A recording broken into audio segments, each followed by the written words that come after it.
Hello, my name is Martin, and this is Let's Play NEStalgia. NEStalgia is a retro MMORPG, guys. Someone thought to combine the games of yesteryear and make it into an MMO. Genius, if you ask me. It launched February 2011, but was recently released on Steam April 2014. NEStalgia is developed and published by Silk Games, and you can go ahead and purchase this game right now for $14.99. Now, NEStalgia at first glance is a very simple looking game. Cute and stylized, and making you get all those warm and fuzzies from memories of playing older games. And then you realize there's more here than you thought. Then you unlock your first minion, and then you unlock your first skill, and then suddenly you're raging at the screen as a giant mouse destroys you and your entire party. And then you team up with a friend and find yourself cheering as the mouse suffers a horrible death. NEStalgia is more than just banking on that you will enjoy the retro graphics, guys. There is an actual game here that is far more tactical than it looks. Because it's an MMO, there is no way I can possibly cover all that there is in this game. I will do my damn best to mention all of it as much as I can, though. So let's get to it. First off and foremost, there's obviously a character creation aspect to this game. There's 8 classes total. All of them play very uniquely and different to each other. And you can, they all have their own skill trees, their own abilities, and kind of their own way of tackling different problems. Also, they may want different minions, and we'll talk more about minions a little bit later on. So, the first character I made was a soldier, but we're going to go ahead and make, just to give you an idea of what they're like, we'll make a wizard. Whenever you create a different class, you're kind of brought to this kind of semi-customization screen that allows you to choose your sex or, the color of your character's hair. Also, you can kind of change your character's primary colors, and there's like 3 different head types, or looks like 4 in this case. Maybe there's a lot more, I'm sorry. There's quite a few different head types. I'm gonna obviously take the one with the wizard hat because, well, wizard hats are freaking awesome. You can also change your body if you want to be wearing something a little bit more stylish, not look like a typical wizard. And of course, it has all that adorable 8-bit graphic nature. That guy looks like he's wearing a suit. So we'll go with that guy. He's a wizard with a suit. Alright, so we're going to go with our colors of red. And then we'll go with, what the hell, why not? Red and green. No, he looks like some sort of deformed elf. Purple. There we go, I like it. And then we can decide his skin color. Let's make him tan. And of course, you pick a name. You can, as far as the game's controls go, we're going to get into that a little bit more deeper. But for the most part, you'll be clicking on everything using the WASD or the tab button. So we'll name this guy Sir Boomster. I like that name. I think it's fantastic. Alright, so Sir Boomster is born, and this is kind of an intro, kind of gives you a little bit of a rough tutorial. The game actually doesn't have really that much of an in-depth tutorial. It kind of throws you into things, and you kind of have to figure crap out for yourself. But there is a in-depth tutorial by just simply pressing F1 that kind of shows you everything that's going on. Let's talk about the first thing we're going to be looking at here is obviously the graphics. The graphics, guys, being an 8-bit game, it's very, very cute looking. It's really adorable the way the entire game works. And what I do enjoy about the game is how each character, even though you're running into other players, each character does actually kind of have their own reminiscent identity almost. There's our character, Sir Boomster. And it's some sort of mysterious voice talking to us that kind of leads us through the main storyline quest. And this is an MMO, guys. There's quests. There's going to be grinding. Actually, there's going to be quite a bit of grinding, which we'll talk about more as we get deeper into the game. I just kind of want to give you an example of what you're looking at here and how the game works. Like I said, you'll be using a mixture of WASD, your tab button, and your mouse to be controlling the game. The game does have some control issues. It doesn't feature any controller support. Use a good enough face the chest and press the action button. The action button is the tab button they're talking about. And you do literally have to face your character in that direction to click on objects and then manipulate them and kind of equip them. Down here on the bottom of the screen is obviously your hit points or magic points.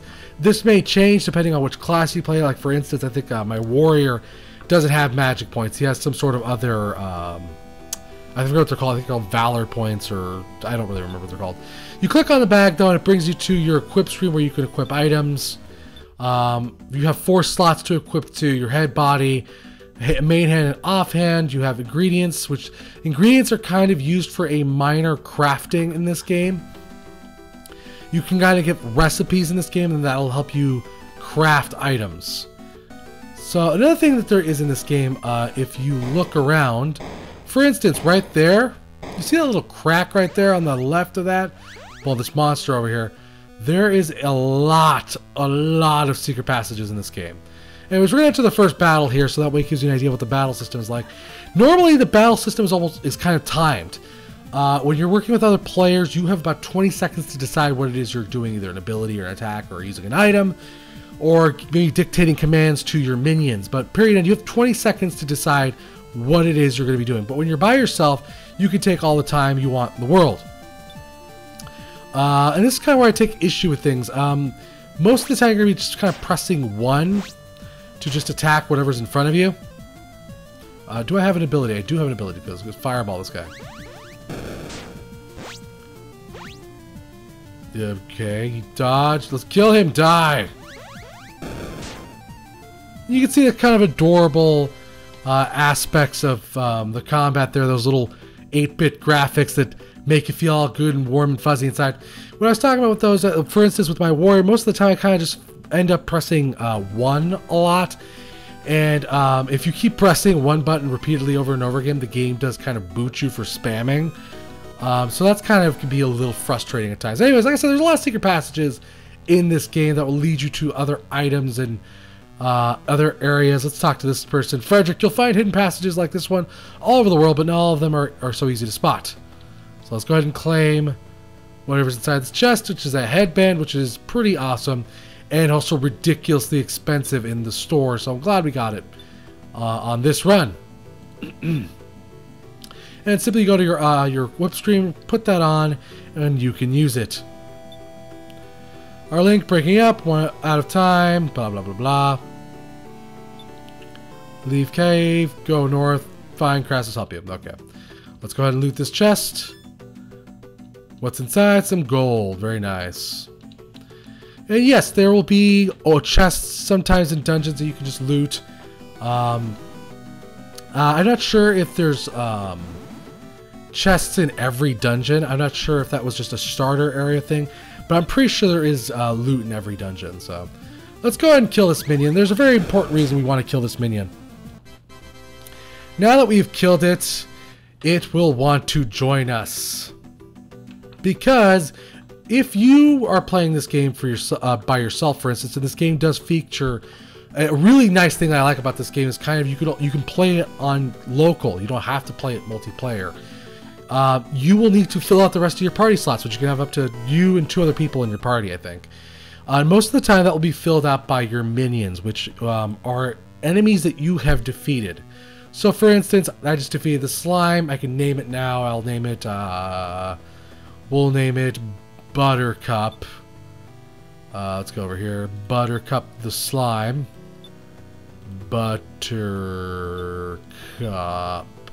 Where's the U? Here it is.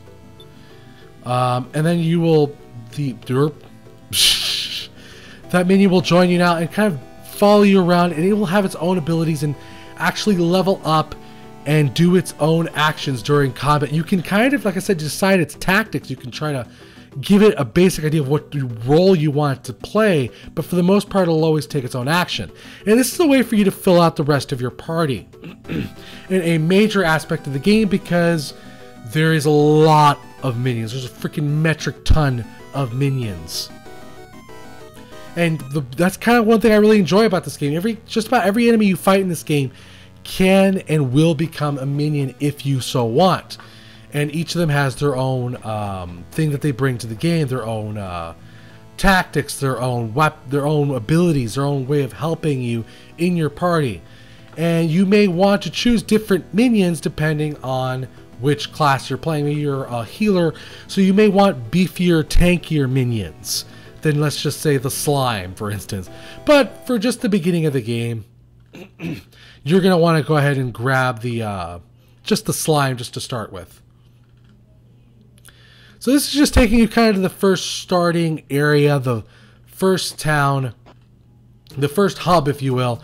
And you will see players just walking around, resting at the inn, maybe shopping, doing quests here in town to collect treasure or whatever have you. And you basically can interact with them by pressing the tab button, inviting them to your party. There's also this huge chat screen, which you're not seeing here. On the right side of the screen, whoops, I just hit my microphone there. There's a huge chat screen on the right side of the screen where you can see players conversing. And that's one thing I will say, is that most of the time, servers will have usually between 20 and maybe at the most 60 players. So there is kind of a tight-knit, close community here for you to kind of converse with and talk to. And you'll usually see the same people playing the game. You can hang out with them and talk to them, maybe get some advice off of them, and what have you. One of the issues I have with this game also, which is what you just kind of saw right there, is sometimes when you leave town, you try to enter it again, your character will instantly leave town again, depending on which direction you're pressing. So it can be a little bit glitchy as far as that goes. You have to kind of, if you're entering town, press the button just once, because it'll count that button pressed twice pretty quickly here. So now we're in the town, we can go around and start collecting quests. And yes, this of course has its MMO roots pretty much firmly established here. There's quests, there's quest dialogue for you to talk to. You'll find out more about your character, find out more about the world. And of course you can accept more quests and do what your character needs to do and gain experience, collect loot and whatever have you. So let's go around and collect some quests here. And then we'll show you the shops and stuff, and you can see how that all works. We'll collect the spider venom, which I've already done. The bandit menace. There, no, we don't. You can drop the quest, but I don't want to drop the quest right now. And there you go. There is also somewhere around here, like I said, there's a treasure chest here, and you just kind of have to finagle around to get to certain items, like this one, for instance. We got a high hit point potion A. And that'll be very useful because one thing that I have to say is, at least for the beginning part of the game, some of the items are kind of expensive.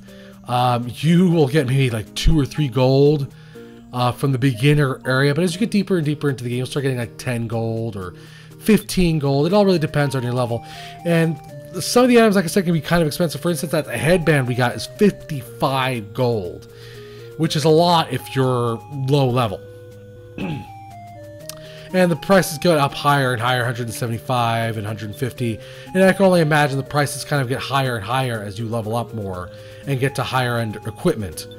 But yeah, every time you click on an item, it'll show you which class can use each item. For instance, the tiny dagger can be used the ranger, the cleric, the merchant, and the warlock. The abacus can be used by the merchant, the training glove by the ninja, the light axe by the soldier. And it gives you kind of a good idea of what a class can use what things, and there's a lot of different items and armors in this game. Of course, with like all good RPGs. Let's go ahead and collect this quest. This is a nightmare of a quest, and a quest that we're probably not going to be able to do during the quest. Well, actually, I'm sorry, not that quest. The quest after this one is a nightmare to do, which is kill a giant mouse.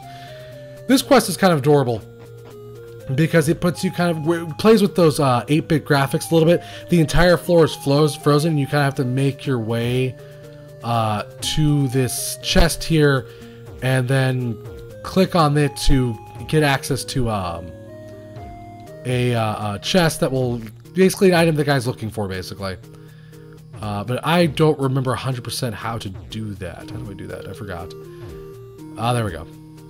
I figured it out. Haha! But I just enjoy these kind of quests. I enjoy quite a bit. I think they're playful. They play with the graphics, and I hope that there's a lot more quests like these in the game because they're really fun.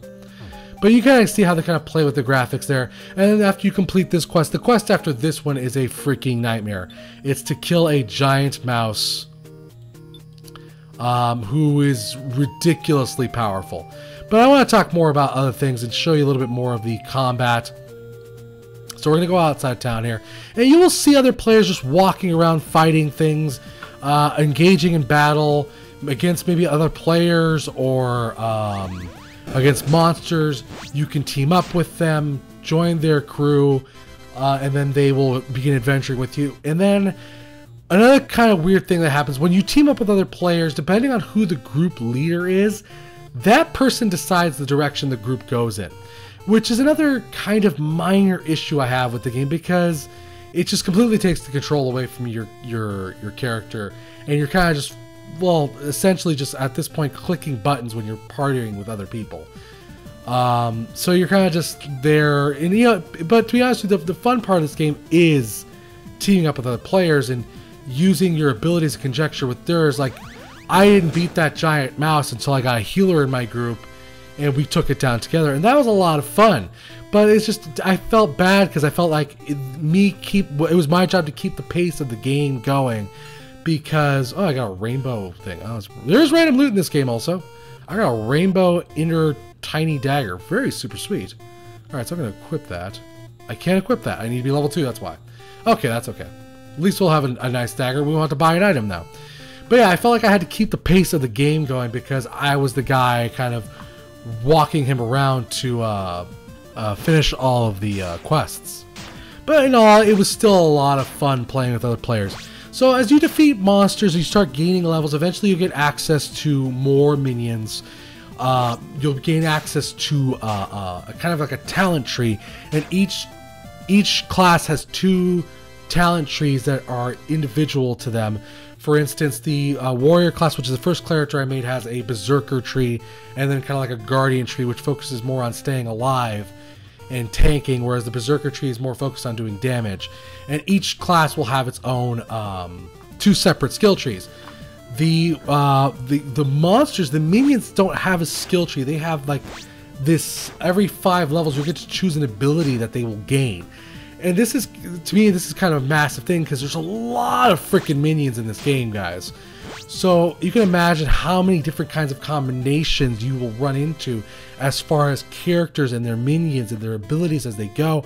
And it just adds a lot of tactical gameplay to it all. It adds a lot of, it's like an onion. There's just a lot of layers to this game. Not only that, the game is very difficult. It's not in any way here to hold your hand. There is quite a bit of level grinding to do, because some of the quests are very difficult and some of the dungeons are very long.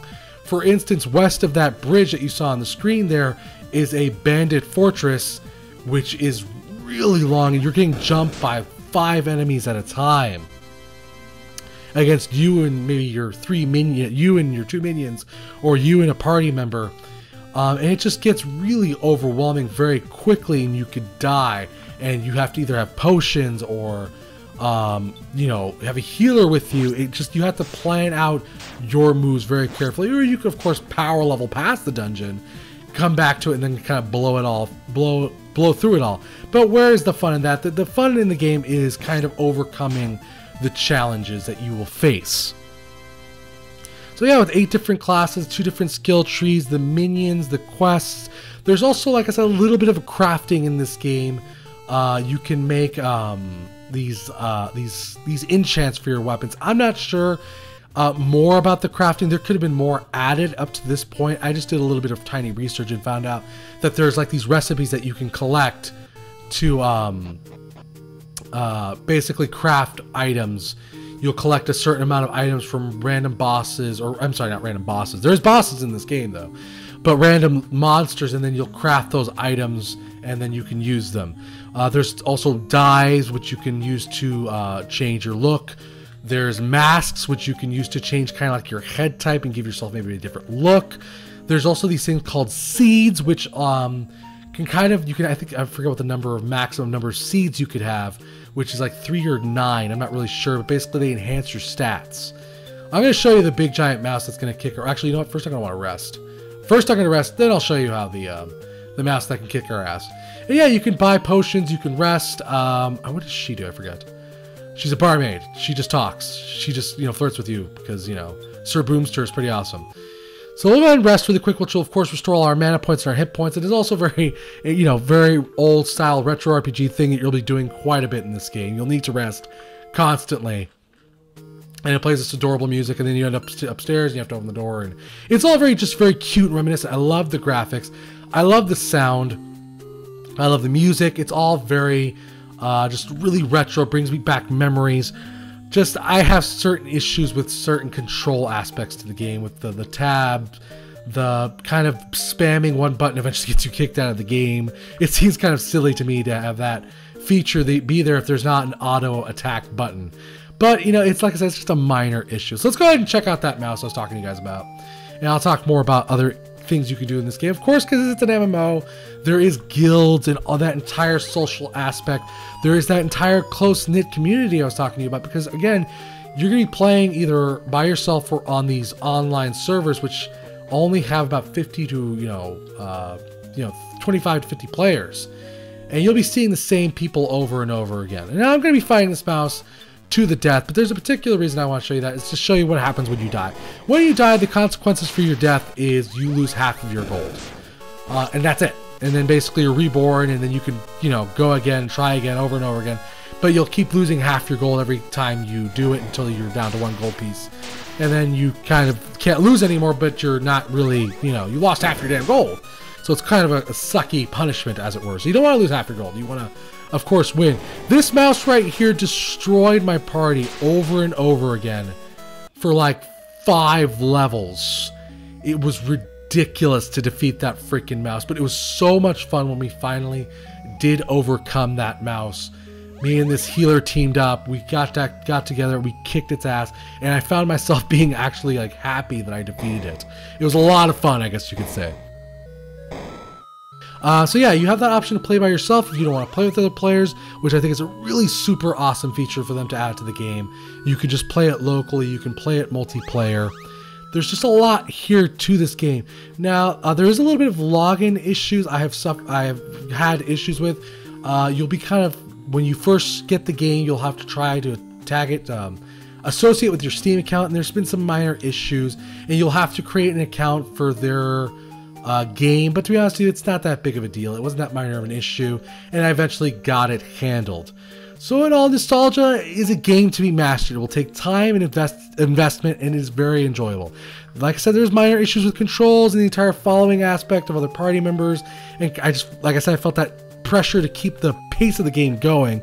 There'll be the occasional flickering between town and the world map, but these are all very minor issues though, and once you get into the groove of the game, you will lose hours of your day. Of course, being an MMO, one must call the end game into account. And like I said, I've read there is an end game here, guys. I can't really comment on that because obviously I don't have any character that's near end game. Also, there's some people that have an issue with the fact that this was created on the Beyond platform, which is kind of like a game creation system. So I felt that it needed to be underlined. I don't have an issue with it. I never had any other issues with this game. It really is kind of bug free for the most part. So like I said, NEStalgia is hella fun. It will keep your attention for a long time, at least until you hit max level and you can find out for yourself if there is an end game. Aside from the occasional monster grind as well, but that's indicative with all MMOs. If you're interested in this game, I have good news. I will be giving away a free copy of NEStalgia right here all on my channel. All you have to do is be a subscriber and comment on your favorite retro game of yesteryear. And maybe we will go on an 8-bit adventure together, who knows. Big thanks to the developer for a chance to review this game. Big thanks to you for watching. Remember to subscribe and comment for a chance to win this game. I hope you've enjoyed this video, and this has been Let's Play NEStalgia.